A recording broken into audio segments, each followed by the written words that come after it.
the ADX Color Indicator, which is offered for various platforms on the TradingFinder website. From this section, you can download the indicator file for MetaTrader 4 and MetaTrader 5 platforms and run it on your chart. Additionally, traders can read this page to learn about the functionality and operation of the indicator.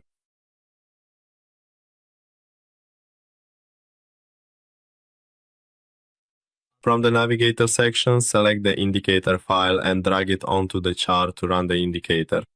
Once the indicator is running on the chart, a histogram window will appear at the bottom of the chart.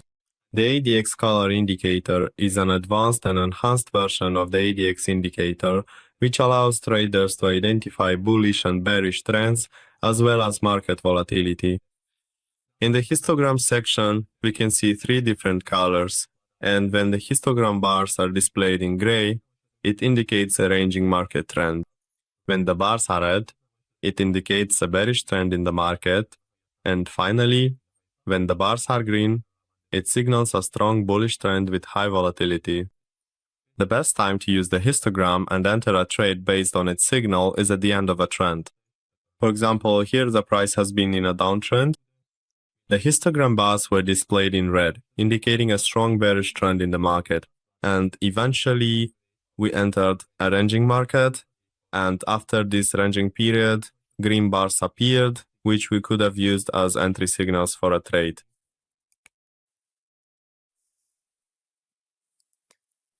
And enter a buy trade. At the end, we can use the sell signals. For example, here we were in a downtrend. We enter the ranging trend. We enter the bullish market.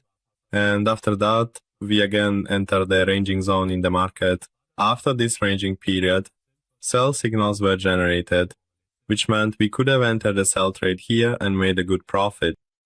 In the settings section, under inputs, there are options available to us. In the first input, we can select the calculation time frame, which by default is set to the current time frame, the one we are currently in where the calculations are performed and displayed. Using this input, we can perform multi-time frame calculations and analyze higher time frames ranging from 1 minute up to 1 month, all of which are available here. Just be sure to note that the time frame you select in this section must be greater and higher than the time frame you are currently in. In the next input, you can set the calculation period for the ADX indicator, which is set to 14 by default, and in the last input, you can choose the calculation type. Here, you can choose from the options close price, open price, high price, low price, medium price, typical price, and finally, weighted price. Well friends, we've reached the end of this indicator tutorial. We would be happy if you share your comments and suggestions with us in the comment section.